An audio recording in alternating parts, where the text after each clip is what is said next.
Cette ressource vous est proposée par Nicodème.net, le portail chrétien de la nouvelle naissance. Nous vous souhaitons un agréable moment à l'écoute de la parole. De nouveau,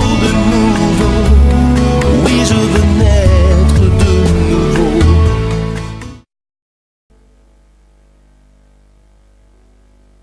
Je remercie encore le ministère Nicodème qui nous permet d'avoir ces temps merveilleux, ces temps de qualité, ces temps précieux. L'apôtre Paul dit que lorsque nous nous réunissons, lorsque nous nous rassemblons, c'est pour devenir meilleurs. Parce que la parole a pour but de nous façonner. La parole a pour but de nous éduquer. La parole a pour but d'ôter ce qui n'est pas de Dieu en nous. Elle a pour but de nous rendre meilleurs. Alléluia. Lorsque nous nous rassemblons, c'est pour devenir meilleurs et non pour devenir pire. Alléluia. Et les choses dont nous partageons ici, je n'aimerais pas que nous les prenions comme des friandises. Comme des friandises, comme des gâteries.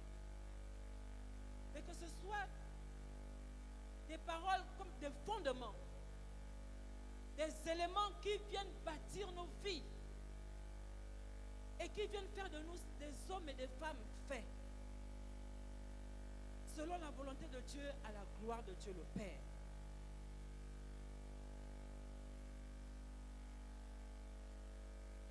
Nos thèmes tournent autour de l'amour. Et je bénis Dieu que cette porte soit véritablement ouverte. Parce qu'en Afrique, dans ce domaine, il y a beaucoup de tabous. Et le tabou ne vient pas nous aider. Il y a des choses que nos parents se sont interdits de parler avec nous. Il y a des choses que nos parents se sont interdits de discuter avec nous. Donc nous grandissons comme des champignons. Nous poussons comme des champignons. Nous prenons l'essence qui se présente à nous. Nous prenons des voix qui se présentent à nous. En fait, sans garde-fou. Parce que quelque part, il y a eu des tabous autour de nous.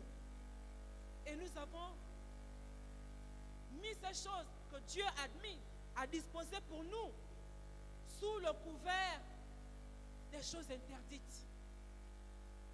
Des choses interdites. La question de l'amour, des fiançailles, du mariage, sujet vif, brûlant, passionnant, a toujours été d'actualité. Et ça, de génération en génération. On parle toujours d'amour. Parce que cela concerne notre vie. À tout moment, c'est comme des cycles. Des gens, n'est-ce pas, naissent, ils se préparent au mariage et ils s'en vont, ainsi de suite. Dieu a laissé les choses ainsi. Donc ces choses-là, nous ne devons pas avoir honte ou peur d'en parler.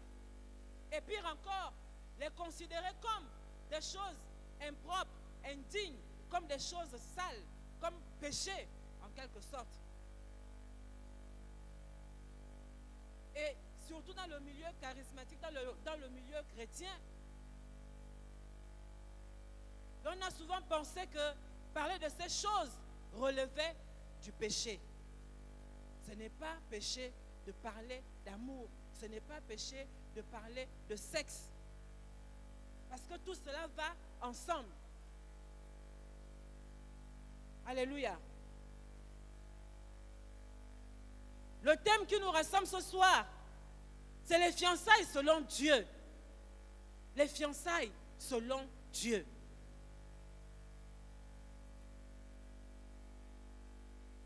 Et nous allons définir un peu, comme on met le titre s'il vous plaît, les fiançailles selon Dieu. C'est quoi les fiançailles? On a l'habitude d'entendre, je suis fiancé. C'est ma fiancée. C'est mon fiancé. Nous sommes fiancés. Je suis engagé avec tel frère. Je suis engagé avec telle sœur. On est engagé. C'est quoi? Tout ça là, c'est quoi?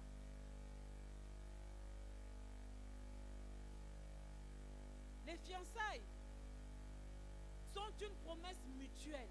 Une promesse mutuelle.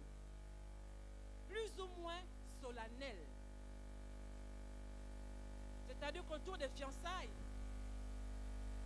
l'on met un certain cérémonial pour marquer cet événement. Ça n'a rien à voir avec les présentations. Ce qu'on appelle couramment chez nous le cococo. Quelqu'un vient et dit, bon voilà,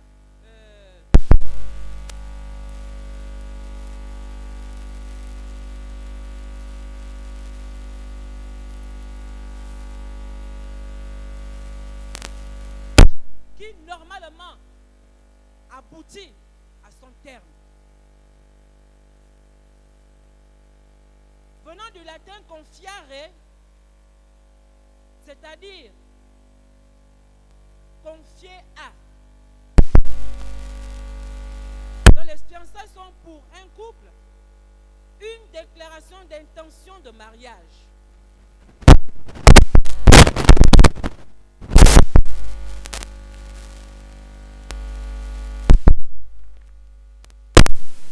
Est échangé à l'annulaire gauche.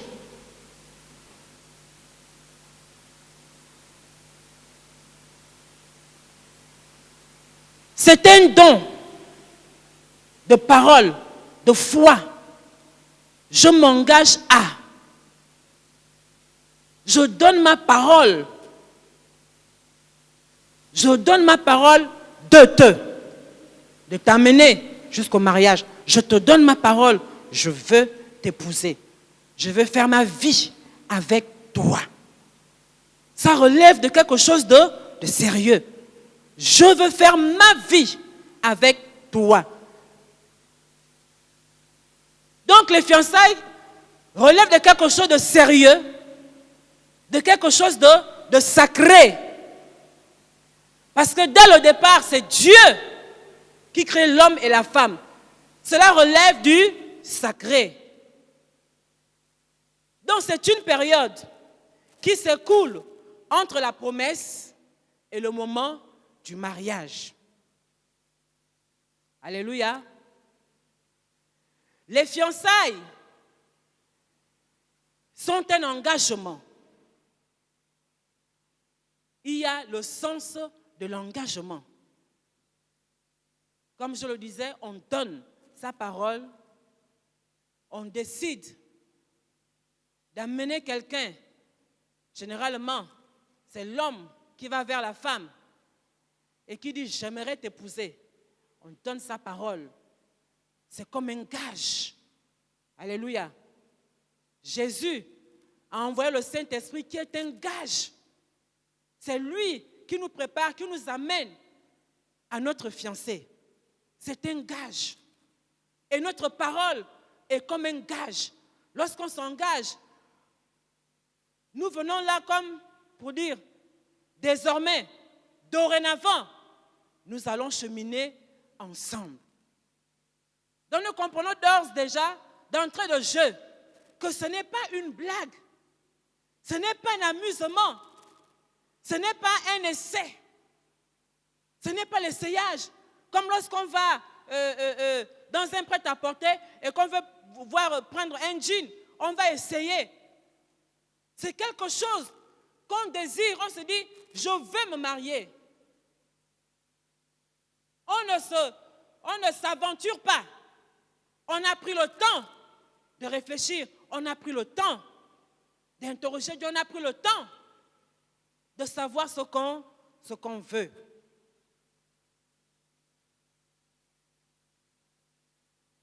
Les fiançailles sont le temps où nous acceptons de mûrir.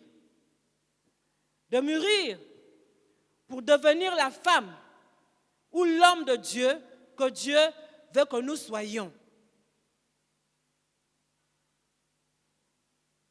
C'est une période très importante. Là, on a l'habitude de penser que, en fait, c'est dans le mariage qu'on va devenir ce que Dieu veut qu'on soit. Dieu permet la période de fiançailles pour pouvoir nous façonner, pour pouvoir nous éduquer, pour pouvoir nous préparer à notre vie de couple future.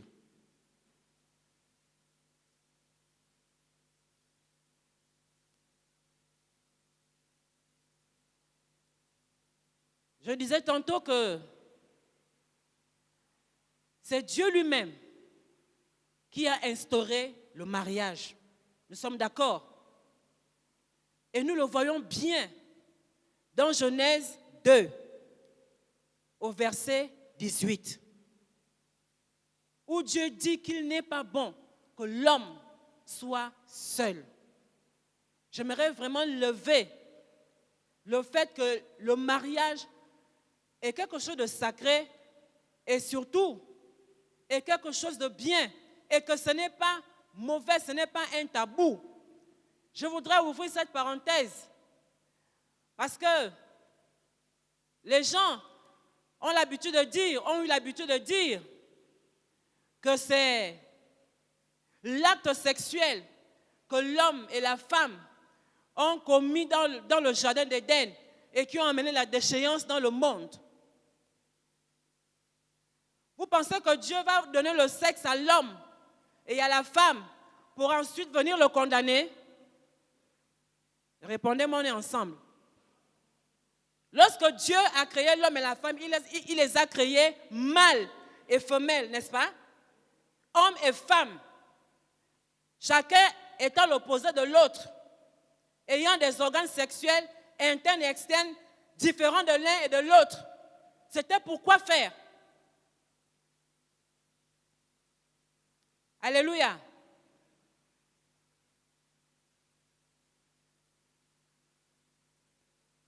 Il n'y a pas de péché dans le fait d'avoir des rapports sexuels. Je ne parle pas des rapports sexuels comme on veut. Dieu a ainsi fait les choses pour que l'homme use de cela. Et si c'était péché,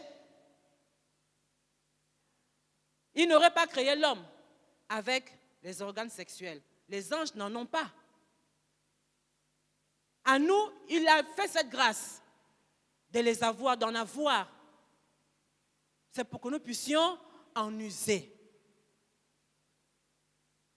Et si c'était un péché, pourquoi Dieu aurait-il dit à l'homme, soyez féconds, multipliez-vous et assujettissez la terre? Il devait le faire comment? Avec la bouche? On est ensemble, on converse, on échange, n'est-ce pas? Il aurait fait comment avec la bouche? Non! Il ne l'aurait pas fait avec la bouche. C'est bien par le sexe. Donc j'aimerais que cela soit vraiment ôté de nos pensées et que nous comprenions que Dieu, dès le commencement, a voulu que l'homme et la femme usent de leurs organes sexuels. Pas seulement pour faire des enfants, pour procréer, mais pour leur bien-être mutuel. Il faut que ça soit clair.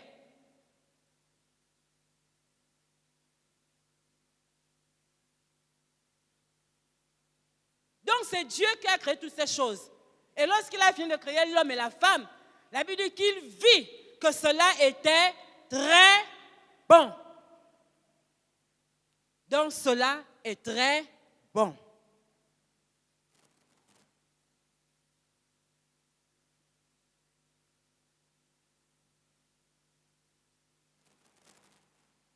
J'aimerais que nous puissions lire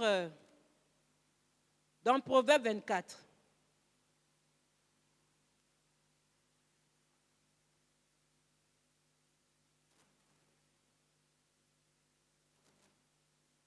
Proverbe 24,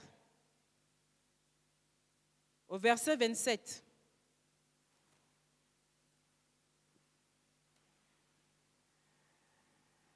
La Bible nous dit, soigne tes affaires au dehors. Mets ton champ en état.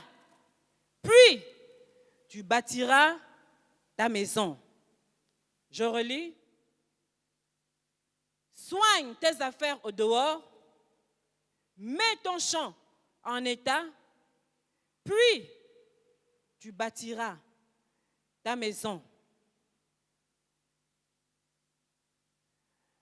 Nous parlons de fiançailles. Donc, si on parle de fiançailles, c'est que c'est une étape avant d'aboutir au mariage. Mais voilà une condition que le Proverbe nous donne. Soigne tes affaires au dehors. Mets ton champ en état, puis tu viendras bâtir ta maison.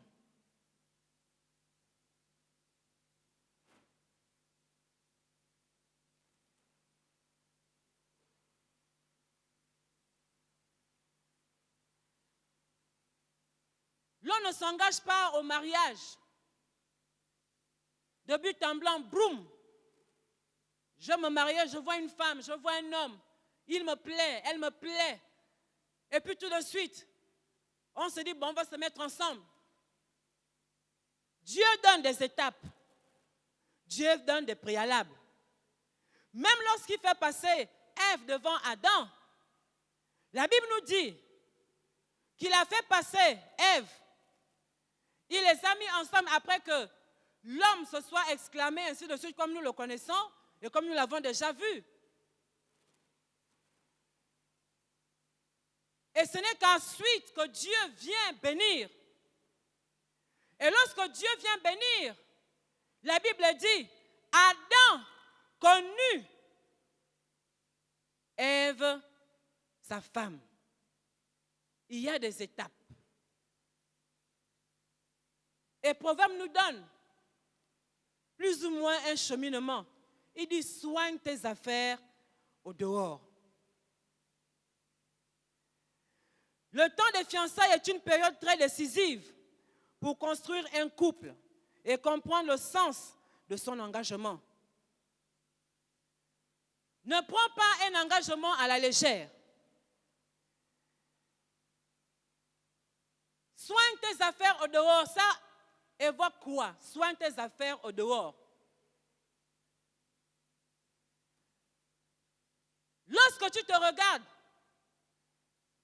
dans ton homme intérieur, es-tu capable aujourd'hui d'assumer le mariage? Es-tu capable aujourd'hui de prendre une épouse? Es-tu capable aujourd'hui d'assumer un époux? Ce n'est pas une petite chose de gérer un homme.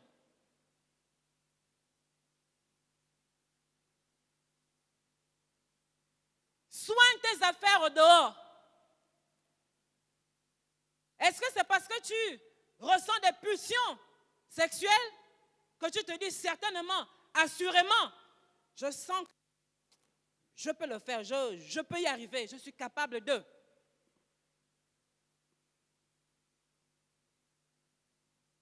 Soigne tes affaires au dehors. Lorsque tes parents te voient en tant que fille, en tant que femme, en tant qu'homme, est-ce qu'ils te trouvent apte au mariage? Parce que s'il y a des personnes qui nous connaissent mieux que quiconque, ce sont nos parents, n'est-ce pas? Nos parents nous connaissent. Nos parents savent de quoi nous sommes capables. Est-ce que nous sommes des jeunes filles valeureuses? Est-ce que nous travaillons à la maison?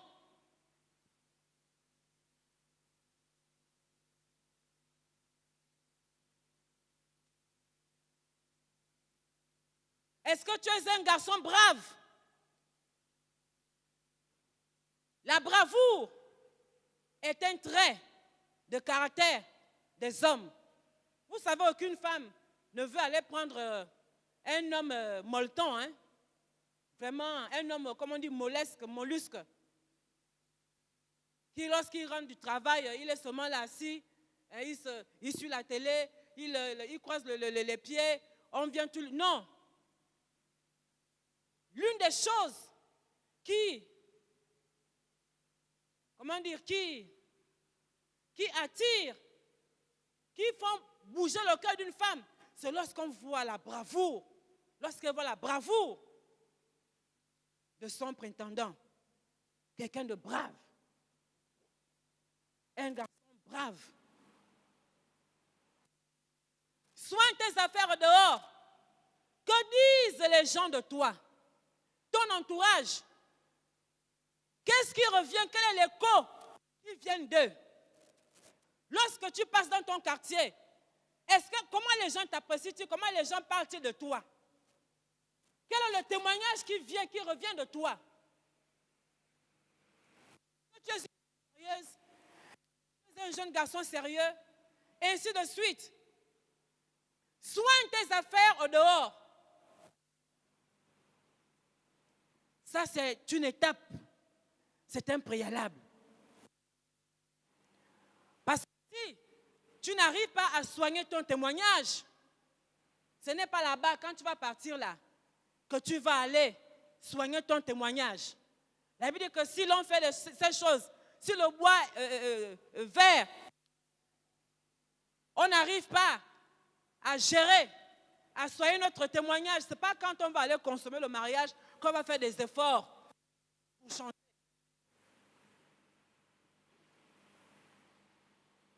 Soigne tes affaires au dehors.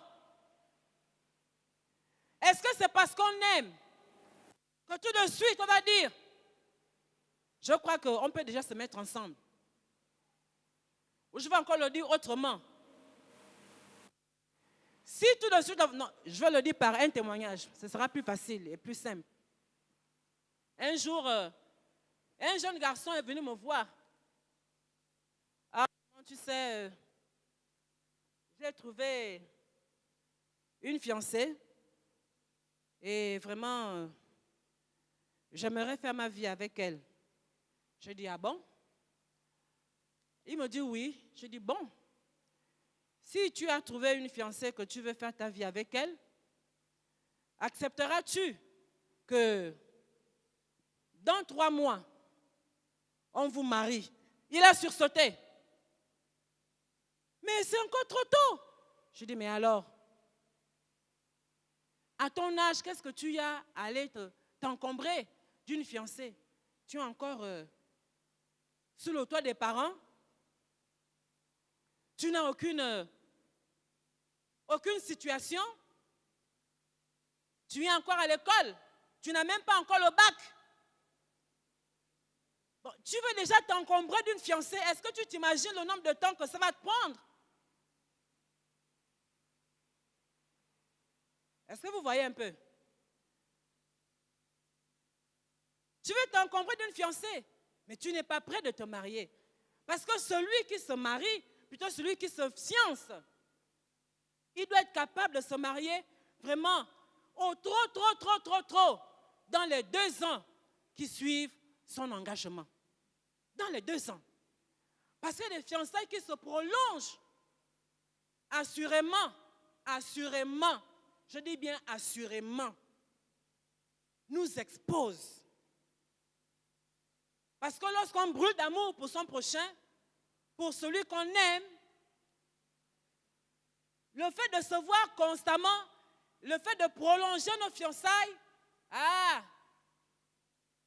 il faut vraiment être, je ne sais pas quel saint, pour vraiment arriver à tenir son engagement sans le violer.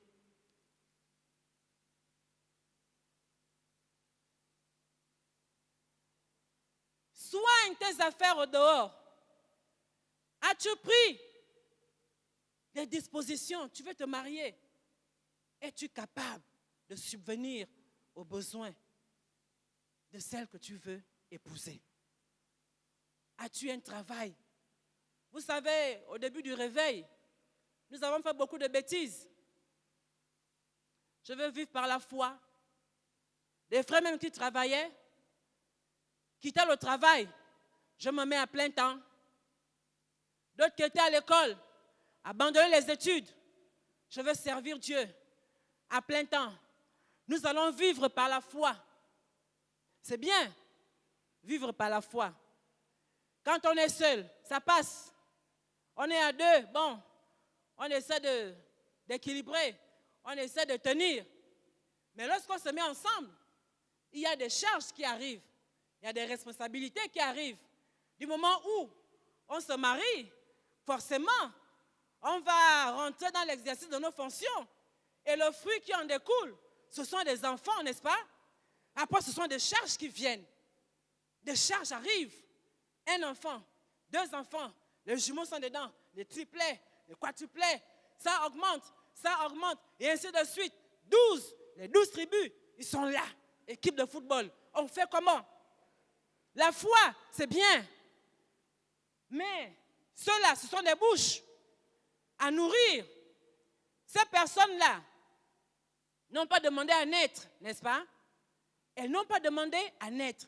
Elles savent que mon père est là, ma mère est là. Si j'ai faim, ils vont subvenir à mes besoins. Si je dois aller à l'école, ils vont régler. En tout cas, ils sont là pour répondre à tous mes besoins. Maintenant, toi, tu dis, je vais me marier par la foi. Par la foi. Je vais vivre par la foi. Ça, ce n'est pas de la foi. C'est de la folie. Dans le temps, on l'a fait. Et beaucoup en ont payé des frais.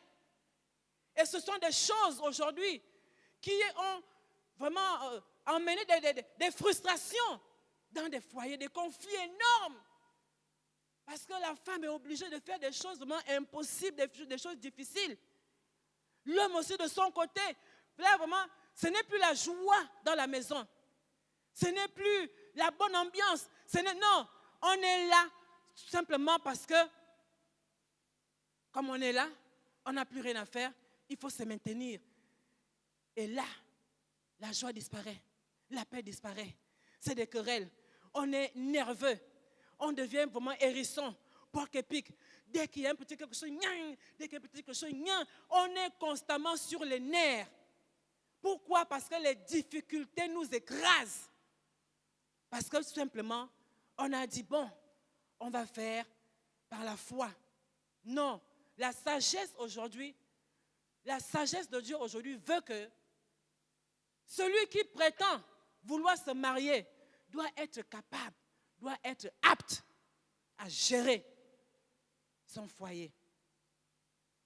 La femme aujourd'hui, on dit enfant, mininga, il faut avaler le fusil. Ce n'est pas n'importe qui entretient une femme. Tu vas prendre la fille d'autrui, ce n'est pas pour qu'elle vienne passer tout son temps à faire des jeûnes. Pas les jeûnes parce qu'elle cherche la face de Dieu. Elle est obligée de jeûner parce qu'on fait les tours. On va faire les tours pour manger. Il n'y a pas la nourriture. Donc aujourd'hui, moi je mange. Demain, toi tu manges. Après demain, c'est tel enfant qui mange.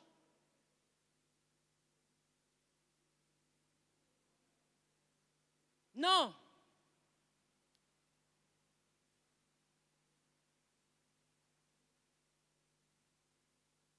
Ce n'est pas de cette foi-là. Ce n'est pas ça. Ce n'est pas comme ça. On doit être capable d'avoir le minimum. Avoir le minimum. Soigne tes affaires au dehors.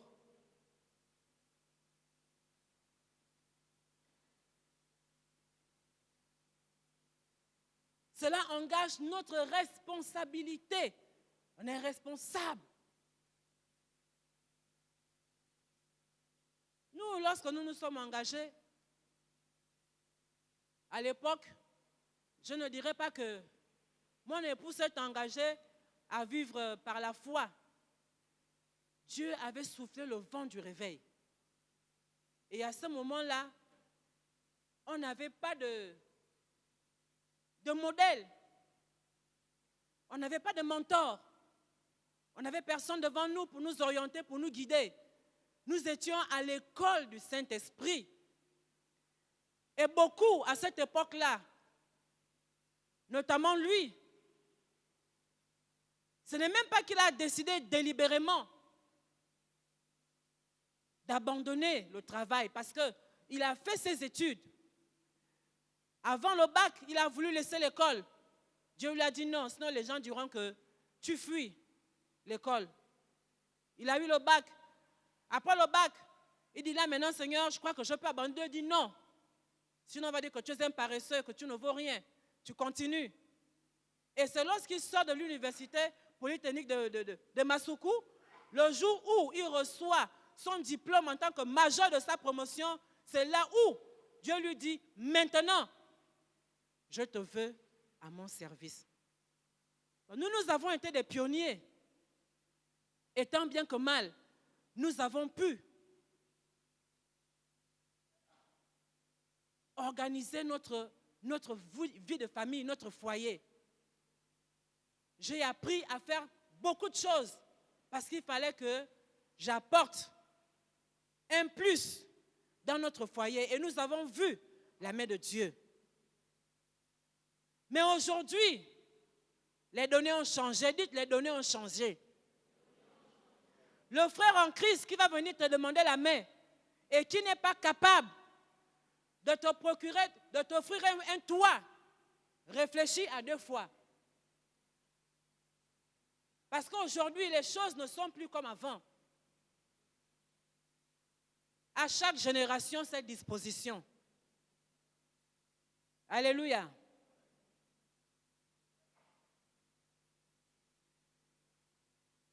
Le mariage n'est pas pour les enfants.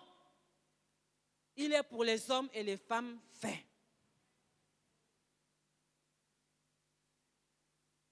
On ne se nourrit pas d'amour et d'eau fraîche.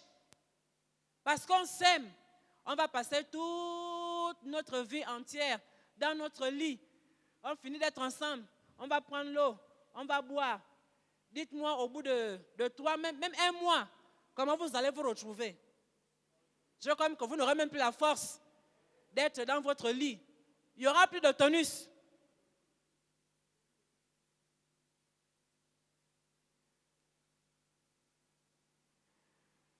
On ne se marie pas en comptant sur les biens de nos parents. On ne se marie pas parce que papa a les moyens ou parce que maman a les moyens ou parce que mes beaux-parents ont des moyens. Ils pourront subvenir à nos besoins. Non! On ne fait pas les calculs sur les parents. Toi-même, tu dois être capable. Tu dois être capable toi-même de subvenir aux besoins de ta famille. Lorsque dans le passé, les gens se mariaient, et nous le voyons dans la Bible, l'homme quittera son père et sa mère et s'attachera à sa femme. Les 2 deviendront une seule chair. Dans le temps, ça se passait comment? La famille au bien se sont unis, ils ont eu leurs enfants.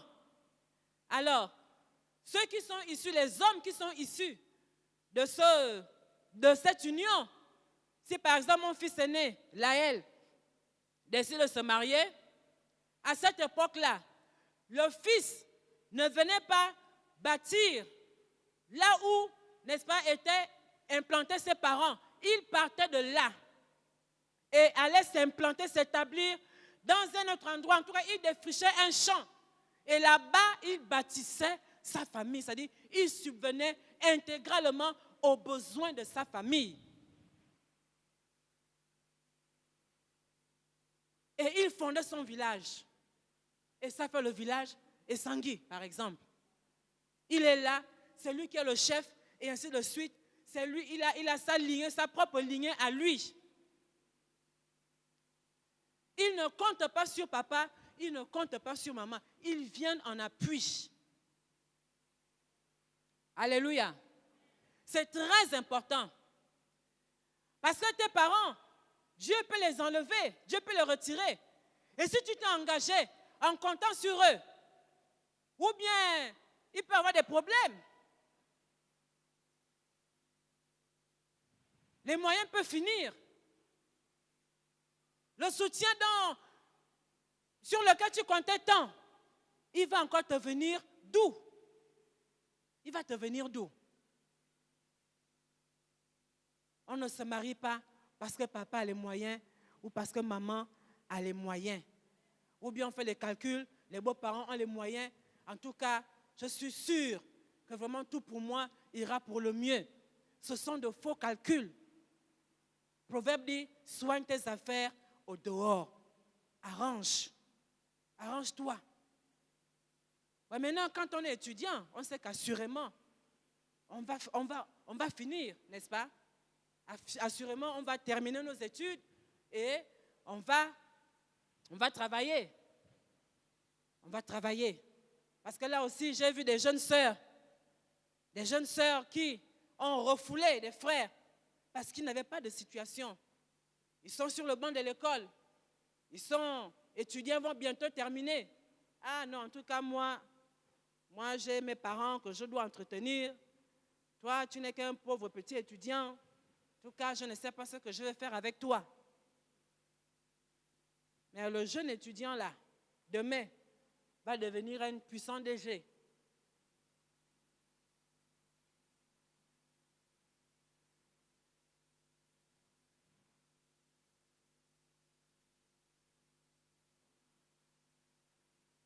Donc, à partir de ce moment-là, nous devons être capables de juger de la responsabilité de celui qui vient nous demander la main. Est-ce qu'il est sérieux? Est-ce qu'il est sérieux? Est-ce qu'il est capable de m'entretenir? Est-ce qu'il est capable de me protéger? Est-ce qu'il est capable de veiller sur moi? Est-ce qu'il est capable? Est-il entreprenant? S'il a fini ses études et que le diplôme est là, mais le travail ne vient pas, est-ce qu'il va s'asseoir en disant en tout cas, tant qu'on ne m'offre pas un emploi qui réponde à mon profil, je ne fais rien. Il doit être capable de subvenir à ses besoins. Et on a souvent vu ça dans les foyers. Il arrive que l'homme perde son emploi. Mais comme ce qu'on lui propose ne correspond pas à son profil, il ne fait rien. Il ne fait rien. Et c'est la femme qui va passer, vraiment, qui va s'échiner à nourrir la maisonnée.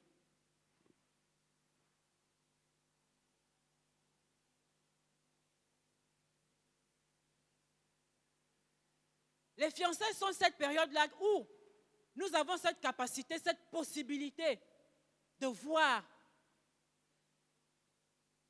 si la personne que nous voulons épouser, si c'est une femme, est-ce qu'elle travaille bien? Est-ce qu'elle est vertueuse? Est-ce qu'elle aime travailler? Est-ce qu'elle sait gérer l'argent? Vous savez, il y a des femmes qui ont la main comme la passoire. L'argent ne reste pas dans sa main. Tu donnes 100 000 aujourd'hui, demain, elle n'a plus rien.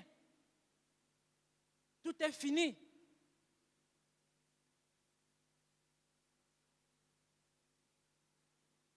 Est-ce que lui, là, c'est fort? Est-ce qu'elle est réservée? Est-ce qu'elle sait tenir sa langue? Il y a des choses qu'on regarde, qu'on a la possibilité de voir pendant qu'on est fiancé. Et là, Dieu nous donne la possibilité de nous poser des questions. Et des bonnes questions. Vous savez, ce n'est pas après le mariage, après qu'on a consommé le mariage, qu'on se dit, ah Seigneur, est-ce que vraiment cette femme-là, tu es sûr que c'est la femme que tu m'avais donnée, que tu m'avais destinée? Parce que vraiment, je ne me retrouve pas, je ne me reconnais pas en elle. Seigneur, tu es sûr que cet homme-là, c'est vraiment l'homme que tu voulais me donner? Tu y as déjà consommé, tu as avalé. Même si tu vomis, ce ne sera plus pareil. Est-ce que c'est l'homme vraiment que tu voulais me donner? La période des fiançailles nous permet justement de voir clair. En fait, les fiançailles nous ouvrent les yeux. On dit souvent que l'amour rend aveugle. L'amour ne doit pas nous rendre aveugles. Au contraire, c'est là où nous devons bien voir si vraiment c'est la personne que Dieu nous a destinée. Et je vous dis quelque chose, bien-aimés, nous qui sommes en Christ, souvent nous nous mentons à nous-mêmes sur une soi-disant foi. On ne se marie pas par la foi. Non, je ne me marie pas par la foi. En disant, si un frère vient me demander la main, j'ai des doutes. Des doutes, c'est quoi? Le frère vient. Tu sens dans ton cœur que tu ne l'aimes pas. Tu ne l'apprécies pas. Mais vraiment, ça ne passe pas. Il n'y a pas de feeling, il n'y a rien. Tu te dis, bon, c'est un frère en Christ. Et surtout que je veux me marier, je suis une femme seule. Ou vice-versa. Vraiment, j'ai tellement cherché de femmes. Bon, je ne sais pas comment faire. Bon, je vais le prendre ou je vais la prendre. De toutes les façons, on dit souvent que la petite vient en mangeant. À moi, quand je n'aime pas un plat, ce n'est pas le mangeant que je vais apprécier le plat. D'entrée de jeu, si tu n'aimes pas un plat, tu ne l'aimes pas. Si tu ne l'aimes pas, ne prends pas, ne mange pas. Ne t'engage pas en te disant, bon, certainement, quand on va rentrer dans le foyer, l'amour va venir, les sentiments vont naître. C'est faux. Archi faux. Et nous avons aujourd'hui des couples dans l'église, parce qu'il s'agit des couples dans l'église, qui ont des problèmes. Parce que des gens sont partis sur des fondements faux dès le départ. Bon, je vais accepter, et puis on va voir.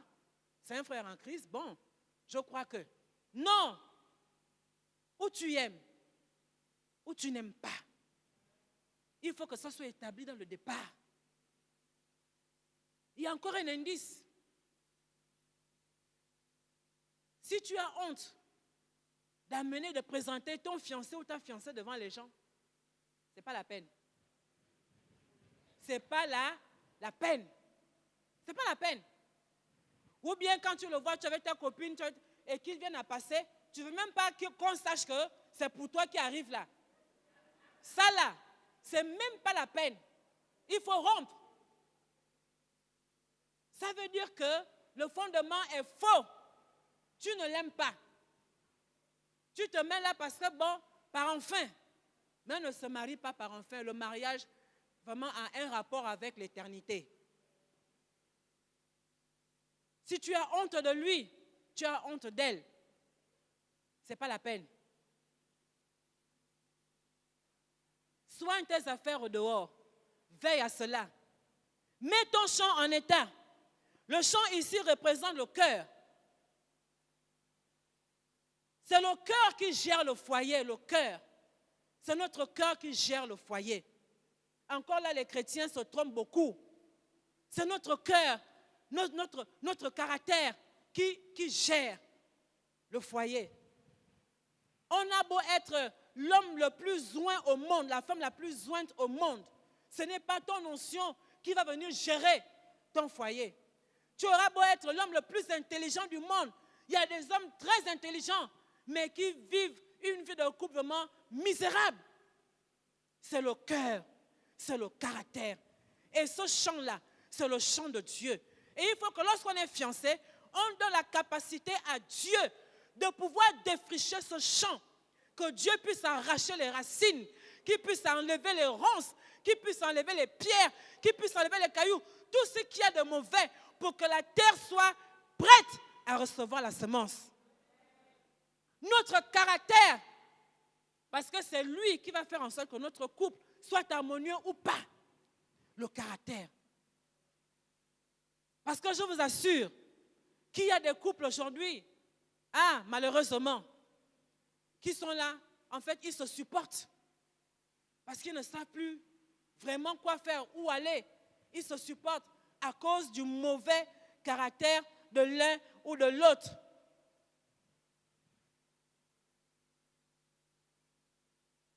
Et ce cœur-là doit être éprouvé. C'est le moment que Dieu permet pour que le cœur soit travaillé. Mets ton champ en état. Mets ton champ en état. Osée 2.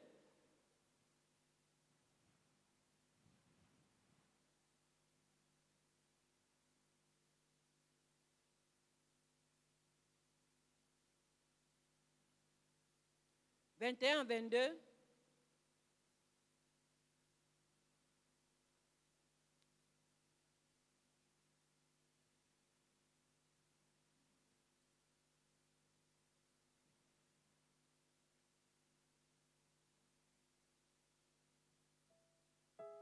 Attendez que je retourne le verset. Dieu dit, je planterai ce jardin. Il va planter le jardin. Dieu veut faire de ton cœur un jardin. Parce que celui qui vient doit pouvoir en manger des fruits. Et des fruits agréables. Pas des fruits non mûrs. Pas des fruits aigres. Pas des fruits amers. Mais des fruits sucrés. Un caractère doux, changé, transformé. Il faut que Dieu soit capable de cultiver ce champ. Et qu'on laisse Dieu cultiver ce champ. C'est là où en fait l'épée de Dieu doit pouvoir travailler nos vies. Travailler nos cœurs. Et c'est là où nous devons pouvoir voir les fruits de l'esprit. On ne va pas chercher les fruits de l'esprit quand on est marié. C'est pendant qu'on est fiancé qu'on recherche les fruits de l'esprit dans la vie de notre conjoint. Est-ce que tu vois les fruits de l'esprit? Est-ce que tu vois la bonté? Est-ce que tu vois la fidélité? Est-ce que tu vois la tempérance? Est-ce que tu vois la maîtrise de soi? Et ainsi de suite. C'est là que tu dois voir ces fruits. S'ils ne se manifestent pas là, n'attends pas, ne t'attends pas à ce qu'ils se manifestent après. Ça ne viendra pas. Est-ce que tu vois la douceur en elle? La douceur que Dieu recherche chez une femme. Un esprit doux et paisible. Est-ce qu'elle est douce? Parce que ça, c'est ce qui caractérise une femme, une maman. La douceur. Est-ce qu'il est capable de voir cela? Tout ça, ce sont des critères que nous devons pouvoir regarder. Et c'est pendant les fiançailles que Dieu nous permet d'évaluer ces choses. Rechercher les fruits de l'esprit. Est-ce que c'est quelqu'un qui aime Dieu? Est-ce qu'il aime la parole? Est-ce qu'elle aime la parole? Est-ce qu'elle respecte les principes bibliques? Est-ce qu'elle aime aller aux réunions? Est-ce qu'il aime les réunions? Est-ce qu'il participe au programme de l'église? Ou bien, en tout cas, écoute, aujourd'hui on peut sécher la réunion, on n'est pas obligé de partir. S'il te fait sécher les réunions pendant que vous êtes fiancés, mais après le mariage, il va te dire, écoute, on s'assoit. On va s'asseoir.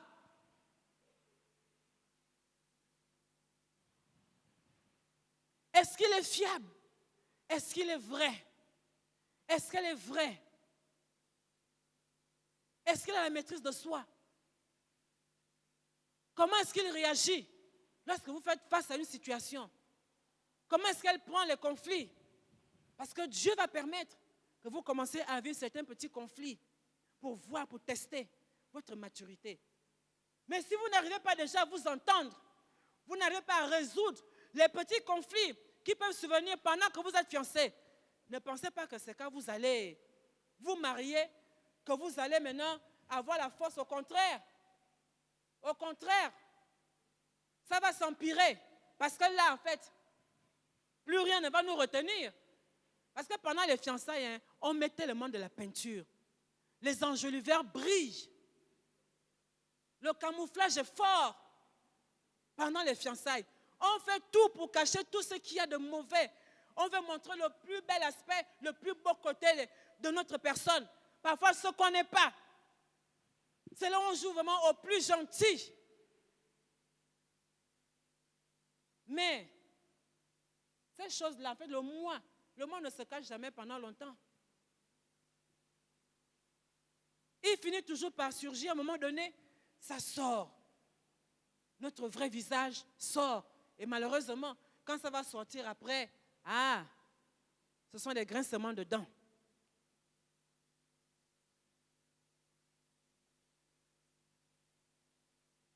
C'est pendant qu'on est fiancé qu'on va savoir que celui-là, je crois qu'il peut m'aider même quand on va se marier.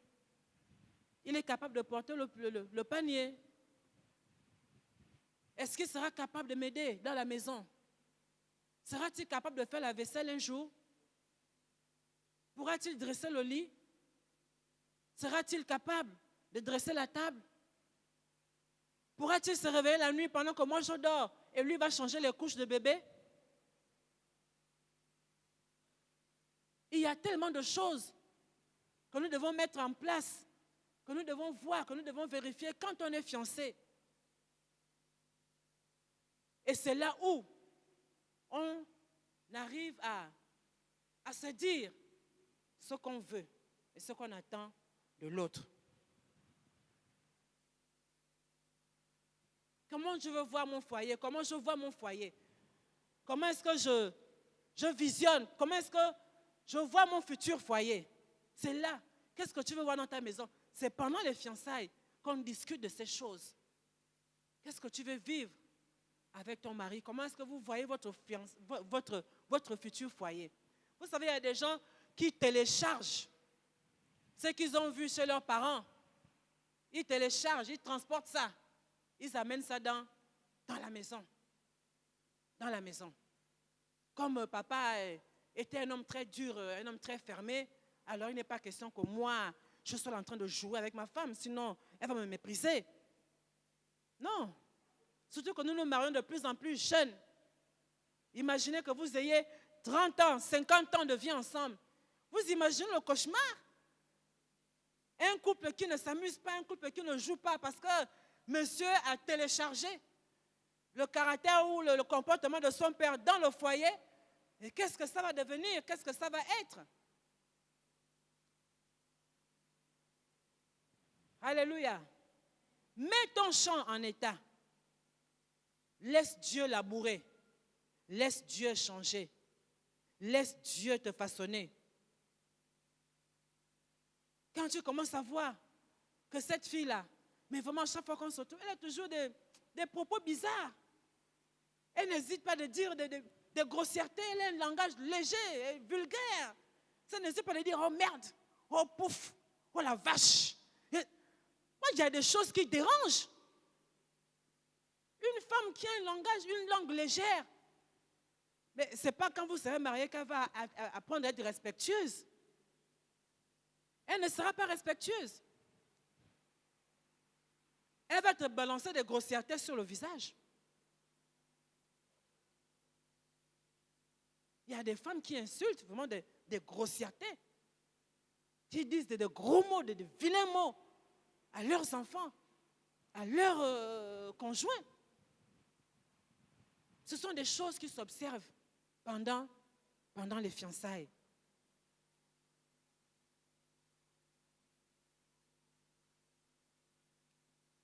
Est-ce qu'il aime Dieu? Est-ce qu'il aime Dieu? Est-ce qu'elle aime Dieu? Est-ce qu'il accorde de l'importance aux choses saintes?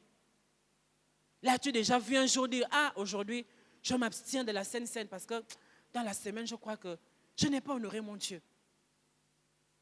Ça, c'est important, quelqu'un qui met un accent particulier au respect des choses saintes.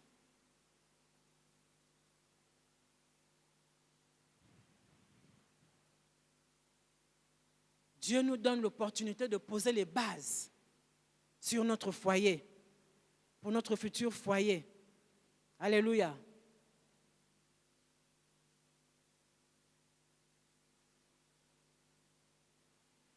Et c'est là aussi que nous partageons les tâches. Moi, je me rappelle lorsque nous nous sommes fiancés, on avait un petit cahier, c'est moi qui le tenais. On avait un cahier et là-dedans, nous mettions, c'était comme des chartes. On écrivait ce qu'on pensait de notre mariage, ce que moi j'aimais, ce que je n'aimais pas, ce que lui il aimait et ce qu'il n'aimait pas. Et ce sont des choses qui nous ont aidés, qui ont été pour nous comme des garde-fous lorsque nous nous sommes mariés. Et je vous assure que nous nous sommes mariés, nous n'avons pas connu ce que les gens ont souvent appelé de crise nécessaire. Parce que les crises apparaissent dans le foyer lorsque les gens n'ont pas mis les bases dès le départ pendant leur période de fiançailles. Et quand ils arrivent dans le foyer, alors, c'est des confrontations. C'est des confrontations parce qu'au départ, on n'a pas mis les fondements, on n'a pas mis les bases avec la parole de Dieu, bien sûr. Nous, on n'a jamais eu de conflit. En fait, on n'a jamais eu des échauffements. Pire encore, des bagarres. Mes enfants sont là. Est-ce que tu m'as déjà entendu me palabrer, me chamailler avec papa un jour? Tu as déjà entendu papa hausser le ton sur moi un jour?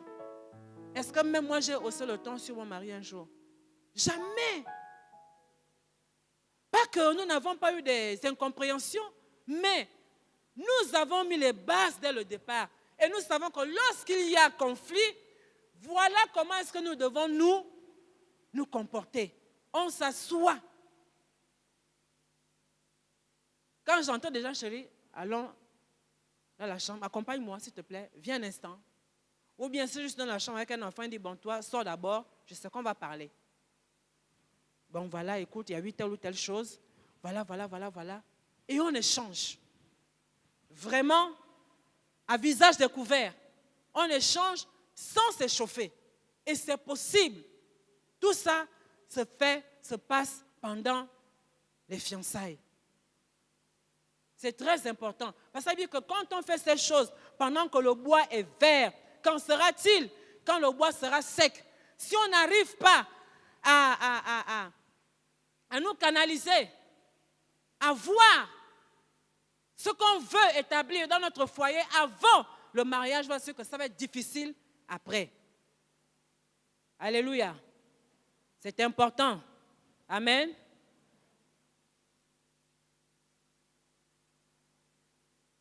Mets ton champ en état.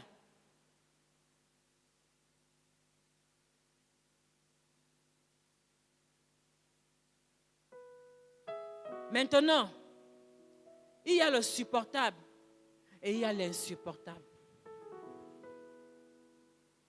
Le supportable, c'est de dire, bon, elle est un peu bavarde, mais je l'aime comme elle est. Elle est bavarde. Bon, il est un peu timide, c'est vrai. Moi, j'aurais aimé. Bon, je crois que je peux faire avec. Je vais apprendre à l'aimer. Avec sa timidité. Et généralement, le manquement qu'il y a dans mon conjoint, Dieu me donne la clé pour que le manquement qu'il y a en lui se transforme en quelque chose de meilleur. Ça, c'est le supportable. Mais l'insupportable, c'est lorsque, étant fiancé, ton futur conjoint ou ta future conjointe soit capable de hausser le ton sur toi, soit capable de te porter main, soit capable de te brutaliser. Il ne t'a même pas encore épousé, elle ne t'a pas encore, vous n'êtes pas encore mariés, mais elle se permet déjà de t'arranger, elle se permet déjà de te savonner, de te lessiver. Bon, imagine déjà ce que sera ton foyer après. Donc ce sont des choses qui doivent déjà attirer notre attention et nous dire, là, je sens que ce ne sera pas bon. Et malheureusement, ce sont les occasions où il est permis, parce que vraiment, on ne s'engage pas, on ne se fiance pas pour ensuite rompre. Mais ce sont les occasions où il est préférable d'arrêter les fiançailles. Il vaut mieux pleurer pendant qu'on est fiancé, parce qu'on a rompu de fiançailles, que d'aller pleurer toute la vie dans le foyer parce qu'on ne peut plus faire marche arrière. Il est mieux de rompre des fiançailles quand on voit que là, ça là, je ne peux pas aller loin avec ça. Tu vas me frapper? Ou une fiancée ou un fiancé qui est chewing-gum. Non, chewing-gum c'est petit. Super glue. Même si on nous a dit que il faut faire les jeux de phare. Mais les jeux de phare deviennent les pleins phares. Au point où on est ébloui. Il y en a qui exagèrent. Chewing-gum c'est petit. Chewing-gum c'est petit, super glue. Collant. Non, bien-aimé. Vous savez, il y a une parole qui m'avait marqué dans mon jeune âge, dans la foi. C'est l'homme qui va vers la femme.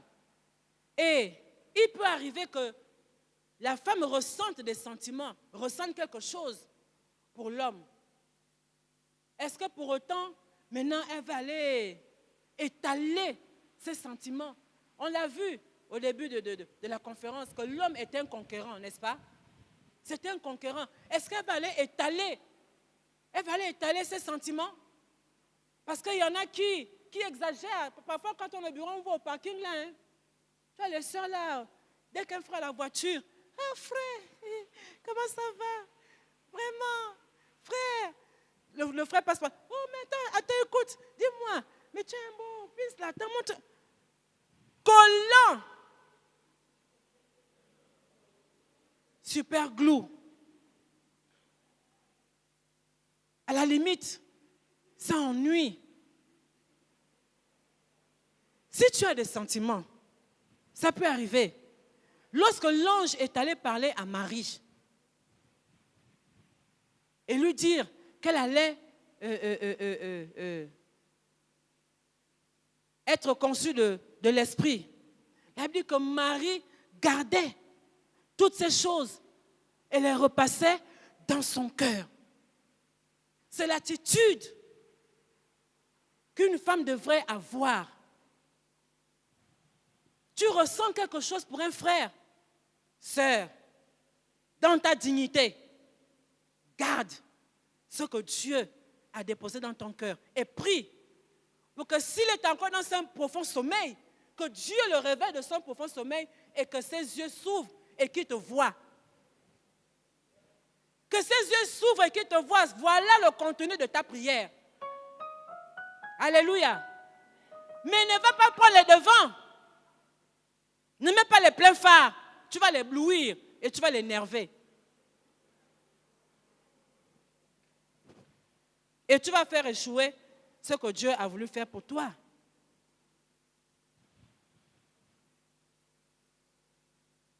Et c'est lorsqu'on arrive à harmoniser tout cela qu'on aboutit au wish.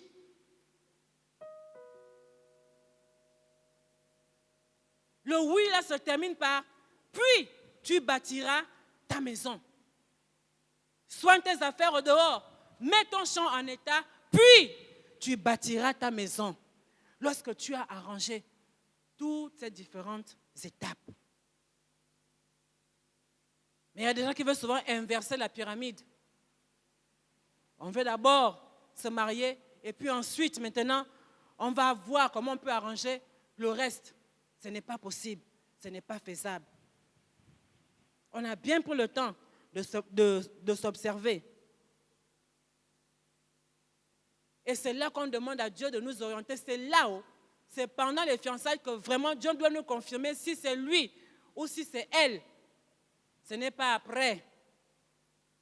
Et c'est là où les fiancés doivent aimer la prière. Et le verset qui dit,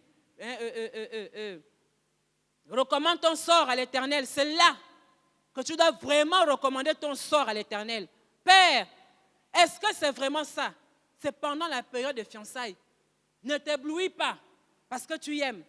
Seigneur, oriente-moi, guide-moi, parle-moi. Est-ce que c'est toi? Ah bah Père, je ne veux pas me tromper. Fais-moi grâce, Seigneur. Ça, c'est vraiment la prière, c'est l'attitude de celui qui est fiancé.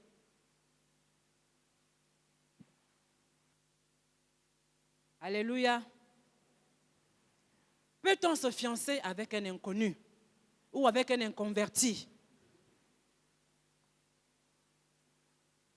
Lorsque nous lisons Genèse 23, au verset 4, Abraham dit à son serviteur, jure-moi que tu n'iras pas prendre une femme pour mon fils parmi les Cananéennes.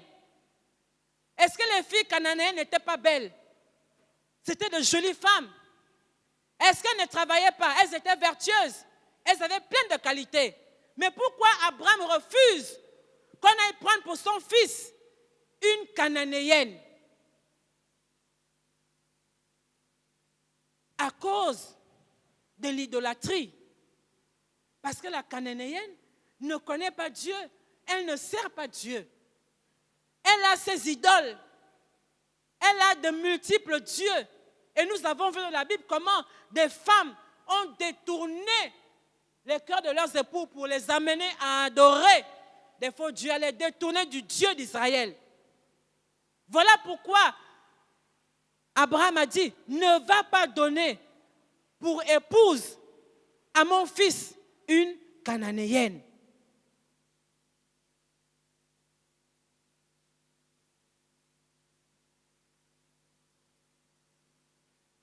À cause de l'idolâtrie.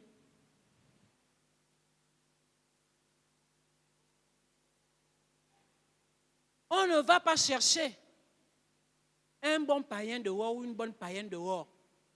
Dis, je le prends. Je l'amène en Christ, je vais le travailler. Je vais le convertir. Et puis après, bon voilà, on va se marier. Non. On est fatigué de faire le blanchiment des péchés. On blanchit le péché des gens, on blanchit.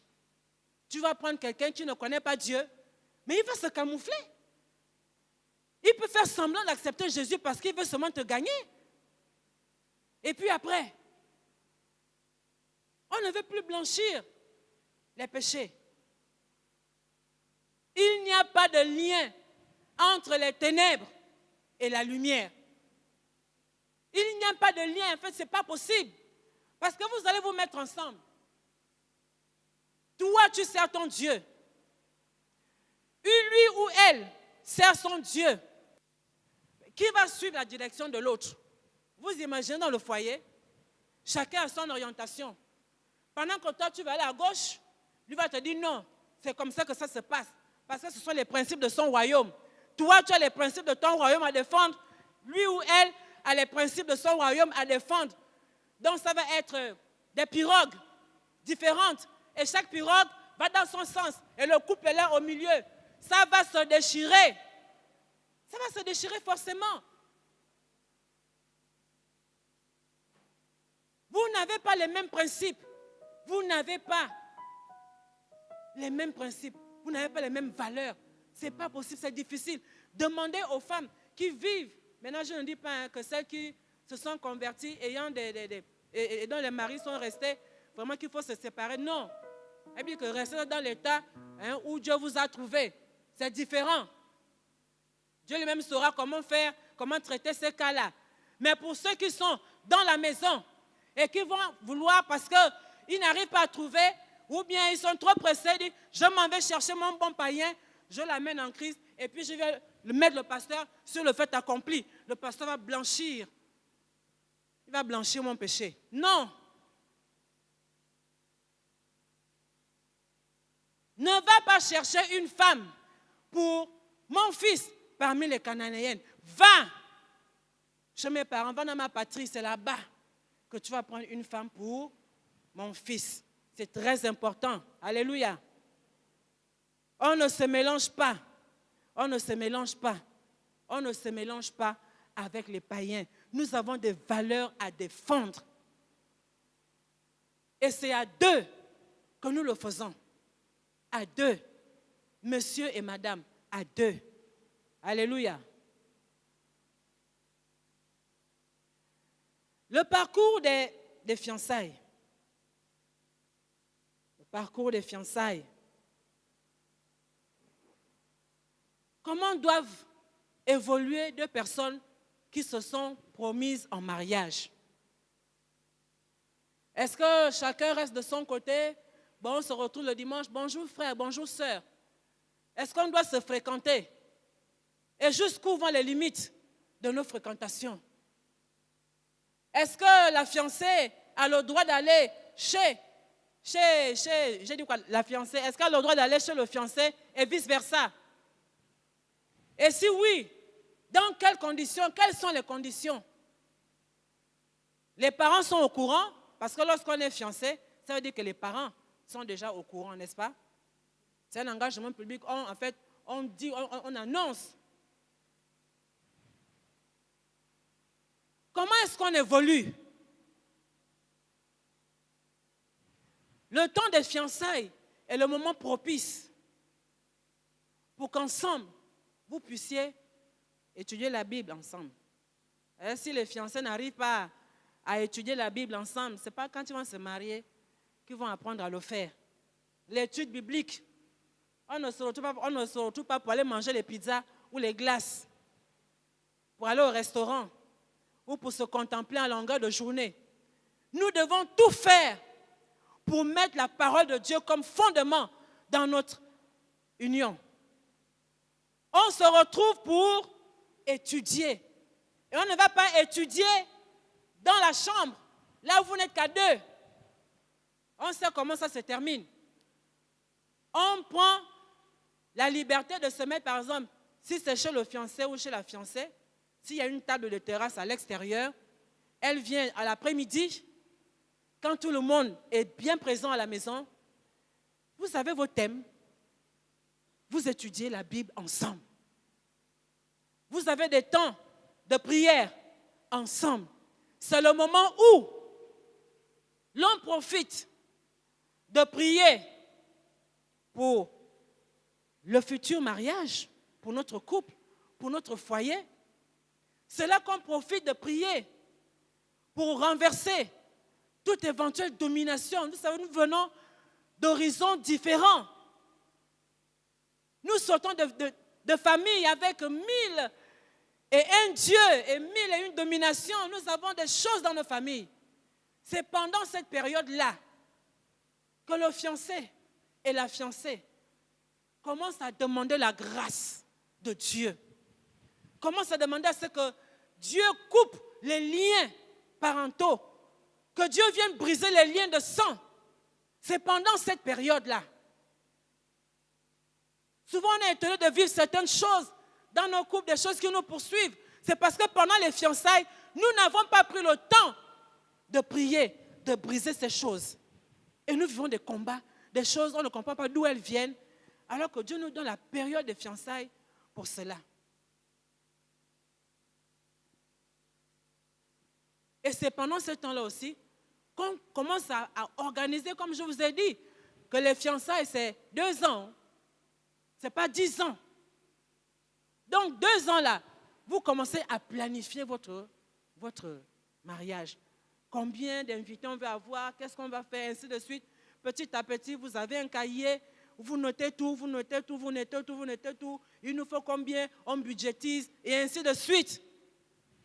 Ça se prépare là. Alléluia. Vous planifiez votre projet. Que dire du sexe pendant les fiançailles? Que dire du sexe? Je disais tantôt, en introduisant ce moment, que je ne voudrais pas vraiment que nous parlions de ces thèmes comme des friandises, comme des choses qu'on veut entendre parce que nos oreilles ont la démangeaison de les entendre. Que dire du sexe pendant les fiançailles? Le sexe est une bonne chose. Je le dis parce que lorsque Dieu a créé l'homme et la femme, il a trouvé que cela était très bon. Il les a dotés de sexe. Mais Dieu a béni l'homme et la femme. Ce n'est après la bénédiction qu'Adam, la Bible dit qu'Adam connut Ève. Et Ève conçut. Et elle eut son premier enfant.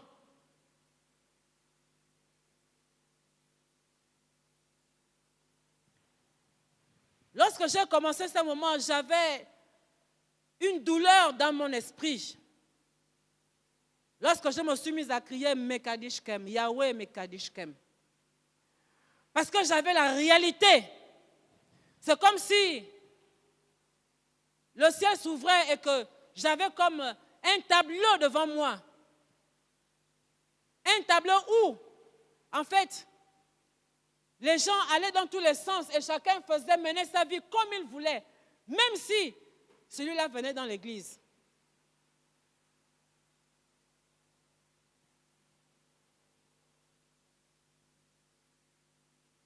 Le sexe est une bonne chose. Mais ce n'est pas une raison de le pratiquer avant le mariage. Dieu a créé le sexe, il a donné pour l'user, pour en user dans le cadre exclusif, exclusivité.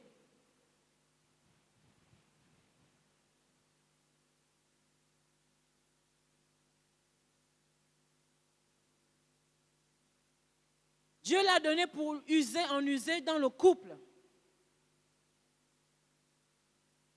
Le sexe peut donner l'illusion à un couple d'être compatible, alors qu'il ne l'est en réalité uniquement qu'au lit. Et le mariage ne se limite pas au sexe. Je le redis, le mariage ne se limite pas au sexe. Un amant merveilleux ne sera pas forcément un bon mari. On peut avoir un bon homme, vraiment, comme on dit, qualifié 10 sur 10 au lit, mais être un piètre mari, incapable d'exprimer ses sentiments, incapable de tenir sa main, incapable de tout. Un mauvais mari.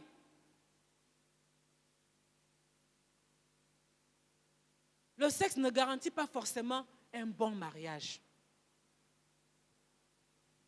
Le mot adultère concerne les gens mariés. Donc il y en a qui disent, ah moi je brûle, il faut que je me marie. Non, je n'en peux plus. Vraiment, moi, en tout cas, ça chauffe trop. Moi, je ne peux plus supporter. Seigneur, il faut que je me marie. Ce n'était pas une bénédiction lorsque Paul a dit que si tu brûles, marie-toi. Ce n'était pas une bénédiction.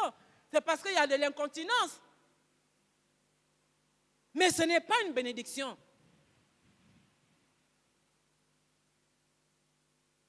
Et le mariage ne nous libère pas du vice du sexe. Sinon, on ne parlerait pas d'adultère. Parce que celui qui est marié, c'est celui qui commet adultère, n'est-ce pas? Donc si le sexe était une fin en soi, personne, nul ne commettrait adultère. Nul ne commettrait cela, on ne parlerait même pas d'adultère. Donc ça ne nous libère pas du vice du sexe. Qu'on se trompe, qu'on se détrompe, le mariage ne nous libère pas du vice du sexe. Et le temps des fiançailles, c'est le temps où Dieu nous donne pour apprendre à traiter, à maîtriser nos pulsions. C'est là qu'on apprend à maîtriser nos pulsions, ça chauffe. Ah oui, vous savez, quand on est fiancé, non, on crépite. On est crépitant d'amour. Vraiment, on vit dans une bulle. On a des ailes. Vous voyez les rêves là où on s'envole, là, où on saute. Vraiment, c'est tellement beau. Le cœur bat. Dès qu'on entend seulement le frère en Christ parler, dès qu'on aperçoit la sœur digne, je vous assure, c'est électrique. C'est électrique. Mais dans cette électricité-là, tu dois avoir la capacité de te maîtriser. Tu dois avoir la capacité de te contrôler. Le mariage, les fiançailles sont faites pour ça. Nous apprendre à nous maîtriser. Paul a dit, je traite durement mon corps. Et moi, je l'ai vécu. Je l'ai vécu lorsque mon mari, aujourd'hui, à l'époque, mon fiancé, sa maman vivant au village, m'emmène à OIM pour me présenter à sa mère. Selon les hommes, parce qu'un Mbom, la belle-fille, vient à la maison, on nous a donné une chambre. On nous a donné une chambre. On nous a donné une chambre. Je n'avais jamais dormi à côté de lui. Il ne savait pas comment dire à sa mère que, c'est pas comme vous pensez, oh. Nous, on ne peut pas, on ne marche pas comme ça. Mais, on a dormi sur un même lit, comme frères et sœurs, fiancés, crépitant d'amour, palpitant, électrifié. Mais on dormait sur un même lit. Pourquoi? À cause de la crainte de Dieu que nous avions. Il me respecte. Moi, je le respecte. Il ne m'a pas déshonoré. Et moi non plus, je ne l'ai pas déshonoré. Parce qu'il n'y a pas que les hommes qui déshonorent les femmes. Les femmes aussi déshonorent, violent les hommes. Il y a des violeuses.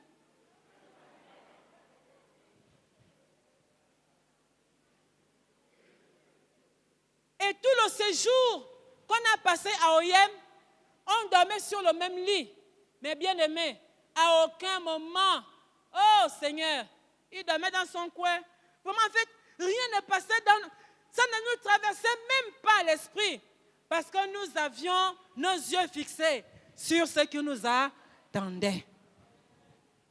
C'est une gloire. C'est une gloire que d'arriver au mariage et de se dire, waouh, on a traversé ça. Waouh, on a réussi. Waouh, on a été fort.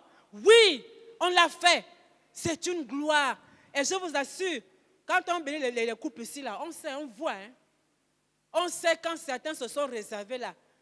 On sent les ondes à distance quand nous sommes ici là. On sait.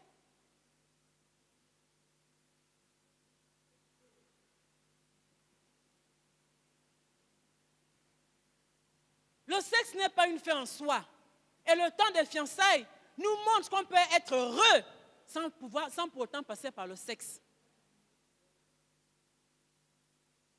Imagine-toi maintenant que vous allez vous marier et puis ton conjoint tombe malade. Il tombe malade. Une maladie vraiment peut-être invalidante.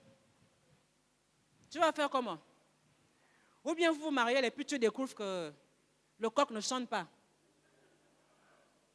Tu fais comment? Puisque c'était ça là. C'est ce que tu voulais. Maintenant tu t'es marié et le coq ne chante pas. Tu vas faire quoi? Dis-moi un peu. J'espère que tout le monde comprend de quoi je parle. Le coq ne chante pas, tu fais quoi? Tu vas divorcer?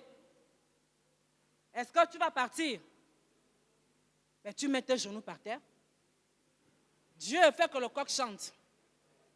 Et là, Dieu va, vraiment, ce sera un moyen pour Dieu de tuer ton désir de sexe.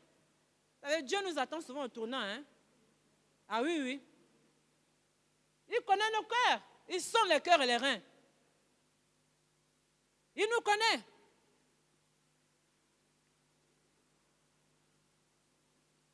Alléluia.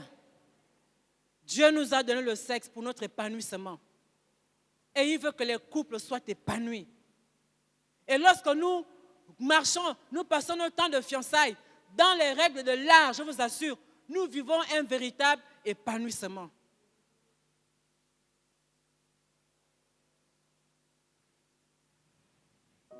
Donc nous comprenons que lorsque nous nous engageons aux fiançailles, je disais tantôt que c'est quelque chose de sacré.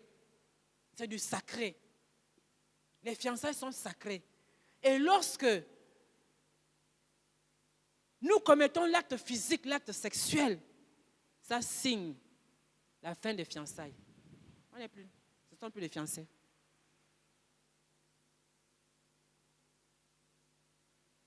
Puisqu'on a dit que fiancé, c'est réservé, hein? Proposé. Donc on met ça à part. Ça là, c'est à part. Pour le jour J, je réserve. Hein? C'est ça, non? Maintenant, quand tu as pris, tu as consommé, tu as encore ce statut? Est-ce que le statut est le même?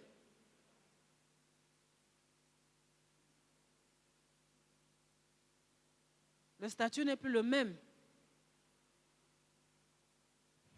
Maintenant, Dieu dit, bon, on se répand, hein, ça arrive, ça peut arriver. Encore que, vraiment, on peut faire l'effort. C'est possible. Je vous assure, c'est possible. C'est possible. En fait, pour moi, je préfère ne même pas envisager. Je préfère ne même pas entrouvrir cette porte-là, laisser cette ouverture. Parce que quand Paul dit, je traite durement mon corps et je le tiens assujetti. C'est tout ça là. Parce que tu vas te marier demain, après demain, tu peux être exposé à des tentations. Nous ne vivons pas dans une bulle, on est au travail, il y a la promiscuité avec les collègues, avec les patrons. On peut être confronté à toute forme de tentation, d'attirance. Mais si on n'a pas appris à gérer ces pulsions, à gérer ces émotions, à gérer ces désirs-là, ben on va être tout le temps là en train de trébucher et puis après on dit, bon, je vais me repentir. Non! Je traite durement mon corps et je le tiens assujetti. Mon corps ne me domine pas, mon corps ne me contrôle pas. Alléluia. L'acte sexuel est quelque chose de physiologique, oui, mais ce n'est pas vital.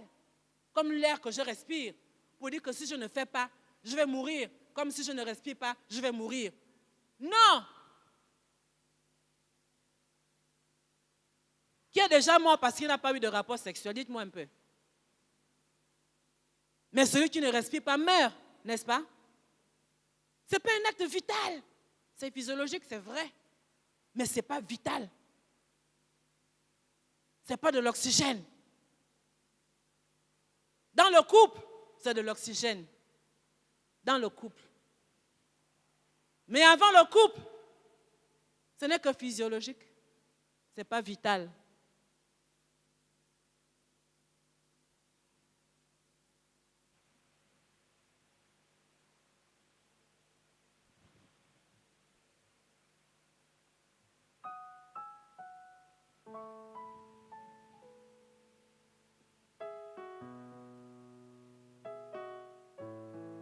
Ne permettez pas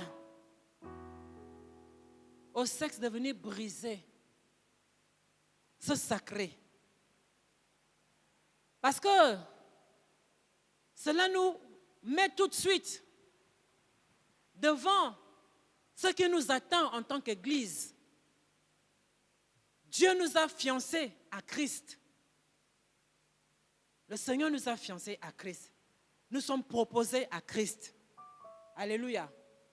Ne permettons pas à nos pulsions de venir briser ce sacré-là, de venir le fouler aux pieds. Parce que, assurément, un frère ou une sœur qui vient vers toi tout simplement parce qu'il veut assouvir ses pulsions sexuelles, sache qu'il ne t'aime pas. Ce n'est pas de l'amour. Celui qui t'aime va préserver ton intégrité. C'est un trésor pour lui. C'est un trésor pour lui. Et sa plus grande joie sera de te faire entrer ici, là, tête haute. Quand vous allez traverser cette allée, c'est tête haute. Oui, Seigneur, nous avons réussi. Je t'amène. Celle que tu m'as donnée, sans tache, ni ride, ni rien de semblable. Tu l'amènes à l'autel.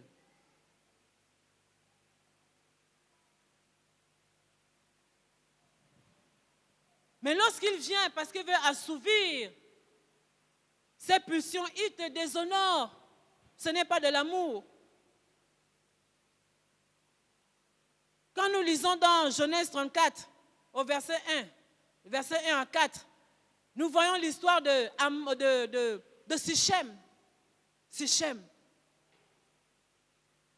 a vu passer Dina. Elle aussi, quand elle allait s'exposer, on ne sait pas ce qu'elle allait chercher. Parmi les fils de Sichem, elle quitte sa maison paternelle, elle laisse ses frères pour aller se promener. Et voilà, comme elle était en territoire païen, ben Sichem l'a vue. Qu'est-ce que la Bible dit? Sichem l'a prise et l'a déshonorée. C'est seulement après avoir assouvi ses pulsions sexuelles, maintenant que Sichem va vers Jacob et vers ses frères. Je vous prie bien, vraiment de me donner, donnez-moi Dina, je l'aime trop, mon cœur est attaché à elle. Mais entre-temps, tu l'as déjà déshonorée. Tu ne l'aimes pas. Tu ne l'aimes pas. Et sache qu'une sœur que tu déshonores, ou bien un frère que tu déshonores, avant le mariage, c'est une blessure. Ça va rester dans sa tête. Ah, il n'a pas pu me préserver. Il n'a pas pu me garder pure. Elle n'a pas empêché à ce que je tombe. Est-ce que demain, après-demain, elle sera encore capable, elle pourra être un soutien sûr, infaillible pour moi? Il y a un manque de confiance qui va s'installer.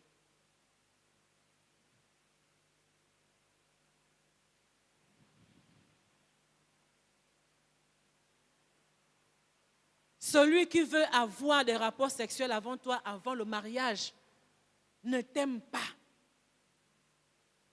Amnon l'a fait avec sa soeur, sa demi-sœur Tamar. Ce n'était que de la convoitise pure et simple parce que Tamar était belle. Donc généralement, c'est des pulsions, des envies physiques. Ça n'a rien à voir avec l'amour véritable. Et lorsqu'on a eu ce qu'on veut, et nous le voyons, même dans le monde, dès que quelqu'un va te draguer aujourd'hui, dès qu'il a eu ce qu'il voulait là, c'est fini. Et laisse tomber. Qu'est-ce qu'il va encore chercher à vouloir te gagner? C'est fini, il t'a connu, c'est fini, c'est terminé. Et c'est ce qu'Amnon a fait dès qu'il a connu Tamar. Aussitôt, la Bible dit qu'il eut de l'aversion pour elle. Il l'a même chassée. Sors de ma présence. Il n'avait plus rien à voir avec elle. Rien du tout. Il a déshonoré. Ne vous laissez pas déshonorer. Alléluia. Gardez précieusement ce que vous avez. Votre intégrité. Gardez cela. Dieu vous a donné. Il vous a donné le sexe. Vous allez en jouir. Je le dis avec pleurs, avec larmes. Parce qu'aujourd'hui, on a l'impression que c'est devenu un problème tellement prenant. Non, si je n'ai pas ça, vraiment, ça ne peut pas aller. Non.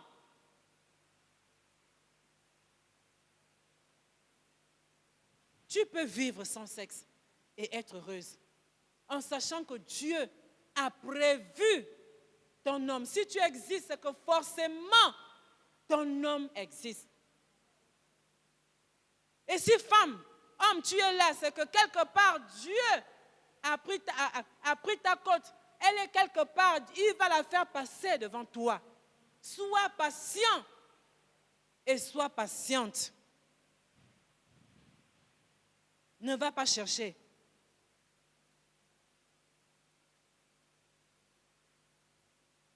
Ton futur conjoint doit te respecter. Il doit te respecter. C'est un signe patent. Même si tu crépites d'amour, mais dès qu'il veut franchir ce cap, fais un saut en arrière. Vraiment, comme on dit, défile-toi, détache-toi, comme une gazelle qui est tombée dans un piège. Détache-toi, fuis. Il ne te veut pas du bien.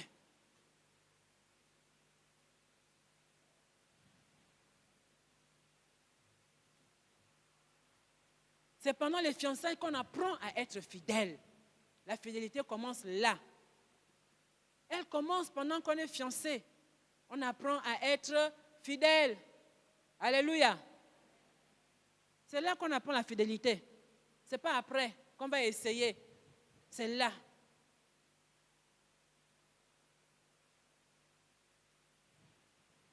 Adam connut sa femme Ève après que Dieu les ait bénis. Jacob connut Rachel après que Laban ait organisé la nuit des noces. Il alla ensuite vers sa femme, mais pas avant. Alors on va se dire, donc s'il n'y a pas de sexe, en tant que fiancé, il y a quand même des petits jeux. Il y a quand même des choses qui montrent quand même qu'on est fiancé, n'est-ce pas? Ou bien, en tant que fiancé, si on ne peut pas toucher en bas là-bas, on a quand même s'attraper. Et puis on a quand même la bouche. Bon, ça quand même, c'est pas impur. Ou bien, il y a quand même les bisous. On peut s'embrasser, vous savez, souvent on masque ça là, le flirt. En fait, le flirt c'est quoi? C'est se prédisposer. C'est se prédisposer à l'acte sexuel. Oui, on se prédispose. En fait, on dit flirt. Enlever ça, c'est un mot anglais. On s'embrasse. Est-ce qu'on peut s'embrasser en Christ? Est-ce qu'on peut s'embrasser? On ne peut pas s'embrasser. puisque dans le couple, s'embrasser, c'est une étape, c'est l'étape, on appelle ça les préliminaires. Et ce sont des choses qui nous conduisent à l'acte sexuel. Maintenant, si vous vous embrassez, vous allumez le feu, vous allez vous arrêter en chemin. Vous n'allez pas vous arrêter en chemin. Dites-moi la force que vous allez avoir pour arrêter ça en chemin.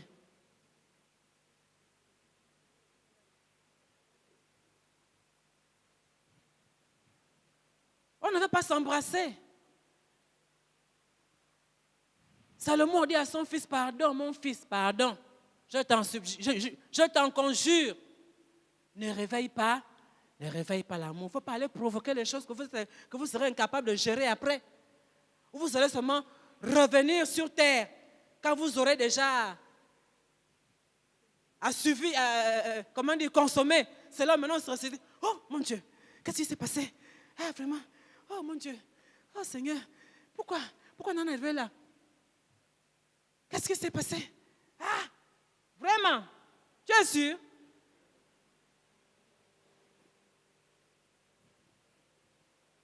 Il n'y a pas de bisous, il n'y a pas d'embrassade. C'est des poignées de main. Et même là, on se serre la main et puis ça s'arrête là. Tu n'as pas serré la main de la fiancée et tu la gardes. Tu sais déjà qu'il y a l'électricité dans l'air, dans le courant va bien se communiquer et puis les choses vont être induites et ainsi de suite, et ainsi de suite, et ainsi de suite. Bonjour, bonjour. Au contraire, on est même vraiment bien distant.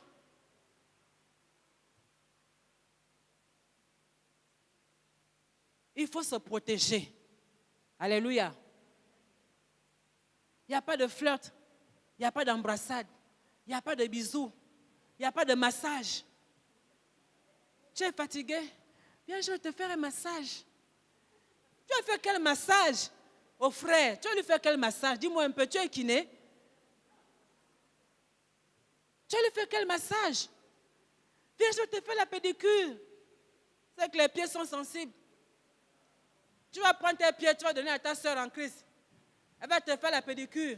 Après, ça va commencer, ça se transformer en autre chose. Nous devons pouvoir nous protéger. Il faut se protéger. Il y a des choses qu'on doit éviter. On doit les éviter. Alléluia.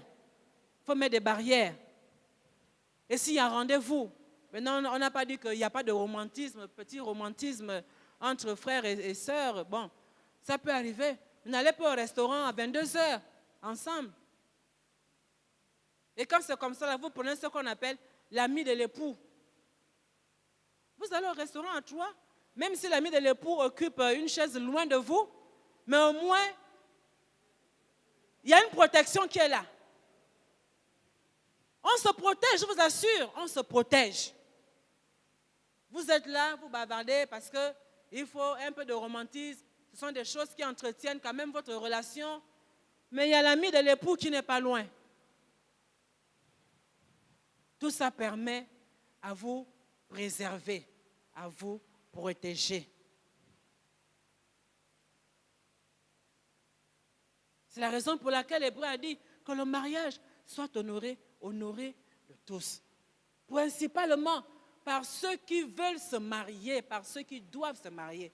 Si vous-même qui vous voulez vous marier, vous voulez que Dieu vienne s'établir sur la troisième corde dans votre couple et vous êtes les premiers à fouler aux pieds les principes même de base du mariage, il y a problème. Parce que vous savez, on peut tromper les hommes, mais on ne peut pas tromper Dieu. Dieu voit tout, Dieu il sait tout. Il y en a qui peuvent monter là. On peut tromper le pasteur, mais on ne peut pas tromper Dieu. Et on va se retrouver à vivre des choses dans notre couple. On va vivre avec une culpabilité. Parce que quelque part, on a fauté. Parce que quelque part, on n'a pas respecté les principes.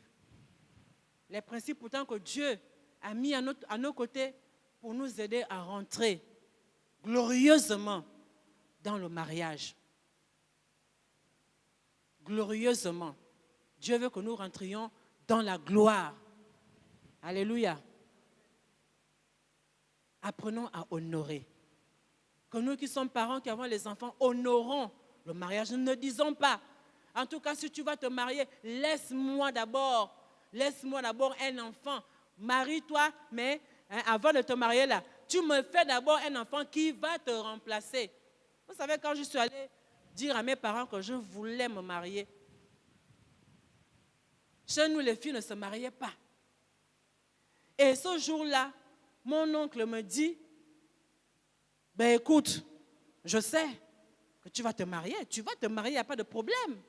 Mais bon, mais qu'est-ce qui t'empêche d'abord de vivre avec Gaspard? Tu peux vivre avec ta femme autant d'années que vous voulez. Pourquoi vous voulez vraiment, forcément passer par le mariage?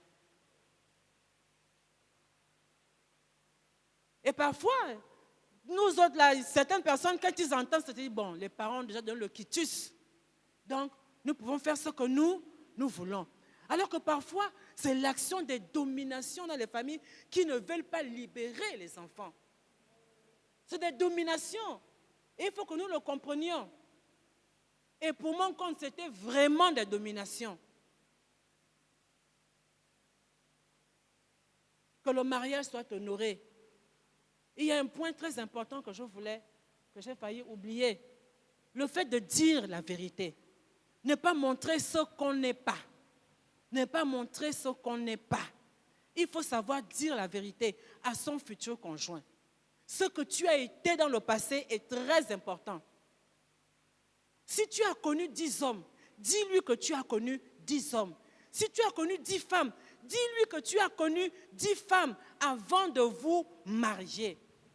Ne va pas dire non, bon, j'ai juste eu un seul copain. Quand tu sais que tu en as eu 10. Mais Dieu va faire en sorte que les 10 là, tu sois amené à la lui présenter un jour. Il va créer des circonstances où tu seras obligé de dire, ah écoute chérie, bon vraiment, je ne t'avais pas dit, j'ai oublié. Bon celui-là, tu sais, bon, en telle année, quand j'étais au lycée, bon, on s'était connus. Mais tu m'avais dit chérie que j'avais seulement eu celui que tu m'as présenté tel jour-là. Mensonge. Mensonge. Il faut tout dire. Il faut tout dire. Alléluia. Il faut tout dire. Si c'est ça, on dit que j'ai connu ça. Dieu nous refait. Si tu as eu des enfants, ne va pas dire, j'ai seulement eu un. Tu prends 3, tu donnes à maman, tu gagnes 1. Si tu as eu 3, dis-lui que j'ai fait 3 enfants. Ne va pas cacher. Je connais une sœur qui s'est mariée et qui a caché l'existence d'un enfant à son fiancé. Elle l'a caché.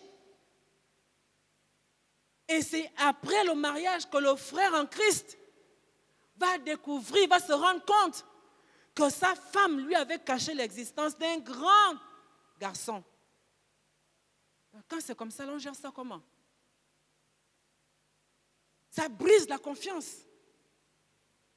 Si tu m'as menti là, c'est que tu vas me mentir.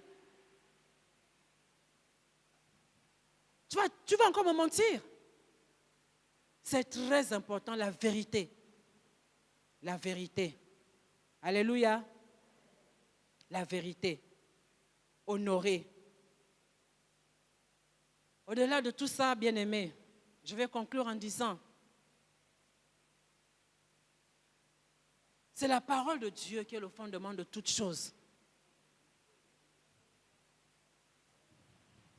Vous allez remarquer que Rebecca, lorsque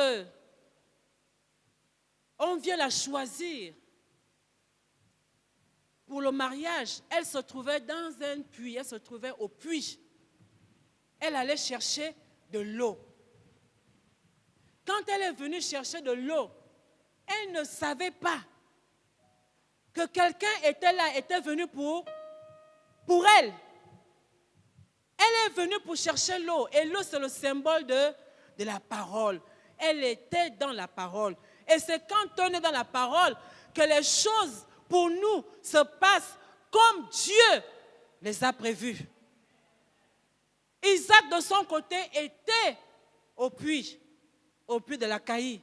C'est quand il sort de là qu'il va à la rencontre de Rebecca. Les deux, chacun de son côté, étaient près d'un puits. On ne fait pas ces choses hors de la parole, parce que c'est elle qui est une lumière sur notre sentier, c'est elle qui nous éclaire. C'est la parole de Dieu qui nous éclaire. Et c'est pendant les fiançailles qu'elle joue véritablement son rôle, qu'on demande à Dieu de nous éclairer. Et il va nous éclairer. C'est la parole. Alléluia. Il va te donner le discernement avec la lumière de la parole. Soyez auprès du puits. Que ce soit votre seule activité, auprès du puits. Et c'est au puits que Dieu envoie la bénédiction. Auprès du puits. Alléluia. Alléluia. Voici ce que j'avais à vous partager. Vraiment, c'est un plaisir pour moi, c'est une joie pour moi, en même temps, une douleur. Dieu veut sanctifier le couple. Dieu veut vraiment sanctifier le mariage. Il veut que la conduite des fiançailles se fasse dans la gloire, dans l'honneur, dans la vérité. Et je dis, c'est possible. Nous pouvons y arriver. Nous avons la force du Saint-Esprit. Le païen n'a pas de retenue parce qu'il n'a pas l'Esprit de Dieu en lui. Il ne peut pas lutter avec la chair. Mais à nous, Dieu nous fait la grâce d'avoir le Saint-Esprit. C'est lui qui nous donne la force et la capacité de résister au diable. C'est lui qui nous donne la capacité de contrôler, de maîtriser nos pulsions. Nous ne pouvons rien contre la chair. Mais avec l'Esprit, c'est possible. Alléluia. Et Dieu nous a donné son esprit. C'est possible. C'est possible. Il faut que son règne vienne. Vous savez, le péché du sexe ferme la porte à l'esprit dans l'église. Et il ouvre l'action des démons. Parce que lorsqu'on pratique l'activité du sexe hors mariage dans l'église, ça ouvre. Je vous assure, c'est des esprits qui se baladent. Non seulement dans nos corps, mais également qu'on libère dans l'église. Et ça alourdit l'atmosphère. Dieu veut régner dans l'église. Et c'est avec nous. C'est avec une église sainte, avec une église sans tache, ni ride, ni rien de semblable. Alléluia. Voilà pourquoi la mariée s'habille généralement en blanc. Ça vient de là-haut. Une église sainte, sans tache, ni ride, ni rien de semblable. C'est le symbole de cette robe blanche que nous portons lorsque nous passons cette allée. Et c'est ce que Dieu veut pour chacun d'entre nous. Alléluia. À Dieu soit la gloire. Nous te bénissons, Seigneur. Vous venez d'écouter une ressource proposée par Nicodème.net, le portail chrétien de la nouvelle naissance. Pour plus de ressources, connectez-vous au www.nicodème.net. De nouveau, oui je veux naître.